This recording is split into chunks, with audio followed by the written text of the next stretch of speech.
বাংলার জমিনে তাদেরকে অবাঞ্ছিত ঘোষণা করতে হবে।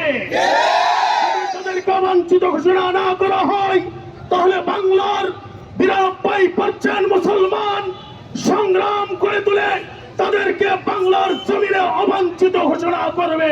মাঠ থেকে সরে যাওয়ার পাবলিক নয়, 313 জন যখন হাজার জনের বিরুদ্ধে লড়াই করতে পারে বাংলাদেশের মুসলমান 16 কোটি। সুতরাং এটা ভাববেন না যে আমরা দুর্বল হয়ে গেছি। হতে পারে সাময়িক সময়ের জন্য আমরা পথ হারা হয়েছি, তবে যখন জেগে উঠবো তখন সুনামি নিয়ে আসবো ইনশাআল্লাহ। এই হিন্দুত্ববাদ সংগঠন ইসকন বাংলাদেশকে একটি অস্থিতিশীল পরিস্থিতি তৈরি করার জন্য দীর্ঘ 15 বছর চেষ্টা করে গেছে। যখন আজকে পারে নাই, 5ই আগস্টের পরে একটার পর একটা তারা ষড়যন্ত্র করছে। আজকে আমরা দেখেছি যে উস্কানি দিয়েছে ভারত স্বয়ং এর প্রতিবাদ করতেছে। প্রথম মুসলমান হত্যা করেছে,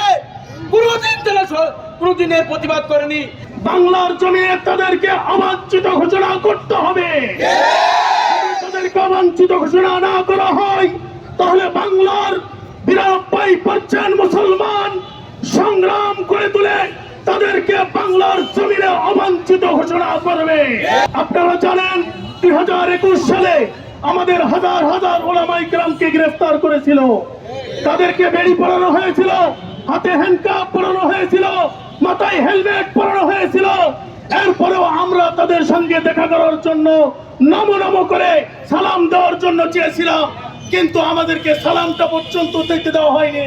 কিন্তু আমরা দেখেছি গত কয়েকদিন আগে এই হিন্দুত্ববাদ উগ্র ইসকনের সদস্যরা তাদের নেতাকে ছিনিয়ে নেওয়ার জন্য যে সন্ত্রাসী কায়দায় আমাদের সাইফুল ইসলাম আলিফ ভাইকে হত্যা করেছে, এর তীব্র নিন্দা আমরা জানাইতেছি।